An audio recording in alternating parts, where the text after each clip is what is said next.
Boy, Michael, we're doing great on schedule, aren't we? So, all right, except that you got to remember that Chip Liner's coming with a 45-minute testimony after I preach. So, Chip, how'd you get all these people to sit down front?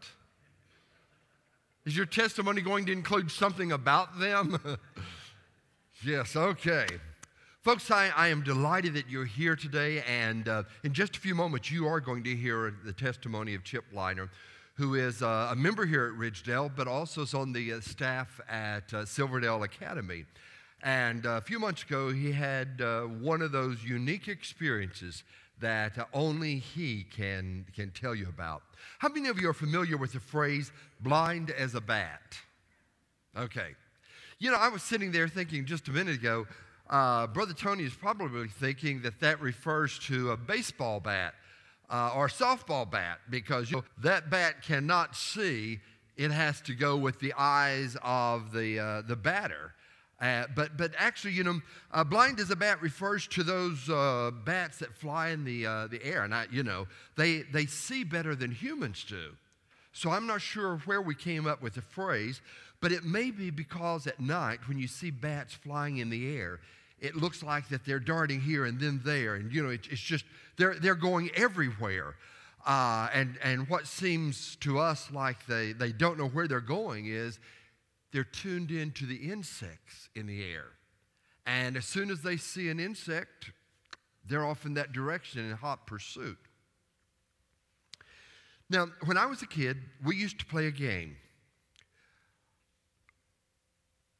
Life was boring in Marlow. So you had absolutely nothing to do, no television.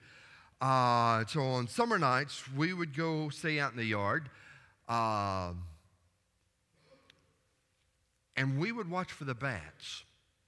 And when the bats appeared in the sky, we would begin throwing rocks up. And the bats would connect with the rock, following it down. And the goal was to see who could get the bat to come the closest to the ground. Now, as soon as the bat realized that it was a rock and not a piece of food, he would go off in other directions.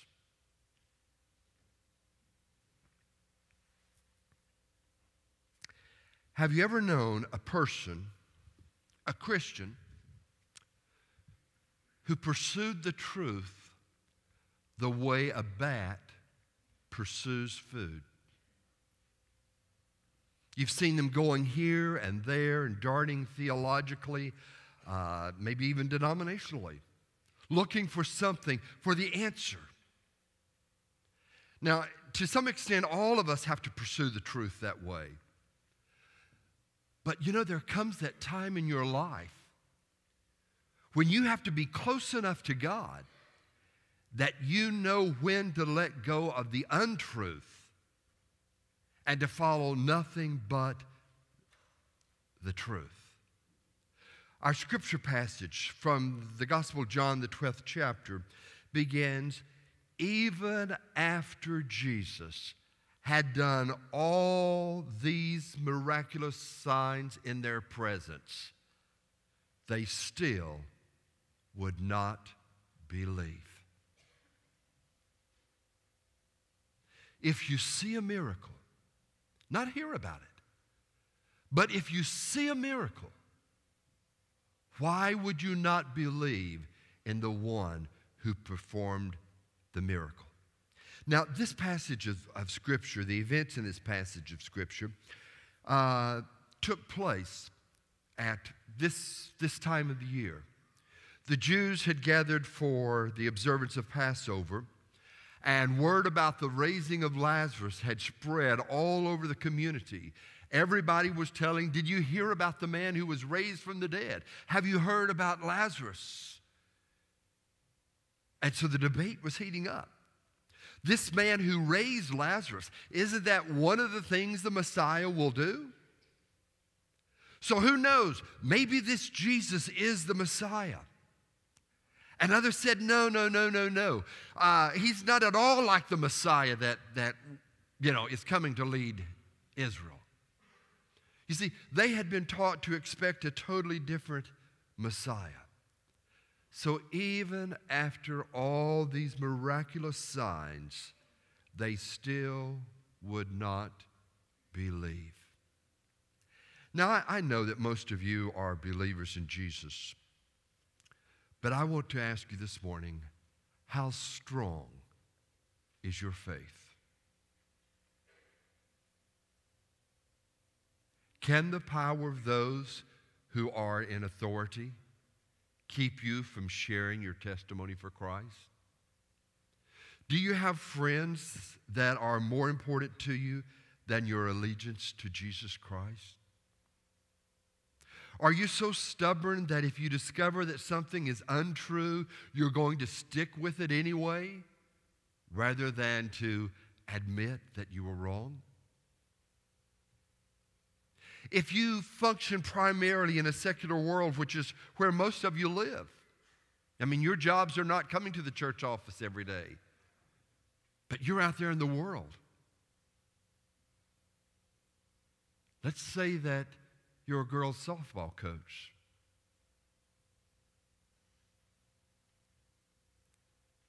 Are you going to continue to be a witness for Jesus Christ?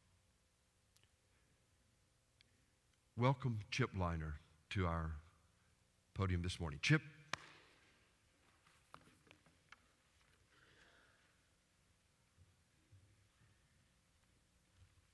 God bless you, man. As Brother Bill has said, my name is Chip Liner. I teach middle school PE and am the girls varsity basketball coach at Silverdale Baptist Academy. And I've been asked to share my story with you this morning, and I feel very honored.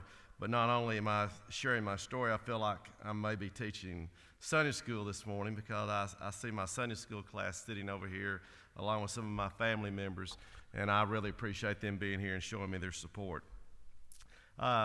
Judy, my wife, and I joined Ridgedale Baptist Church a year ago this past March.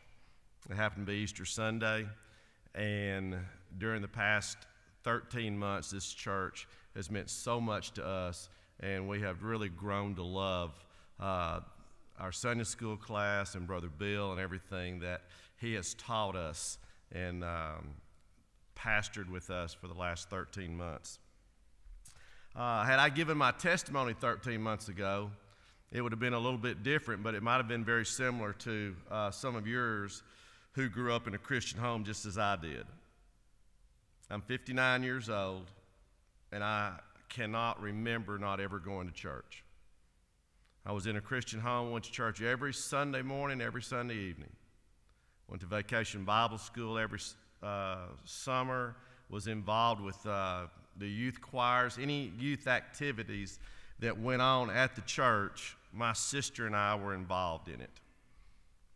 And during the course of all those years, I've developed and I learned a lot of things about the Bible, a lot of knowledge.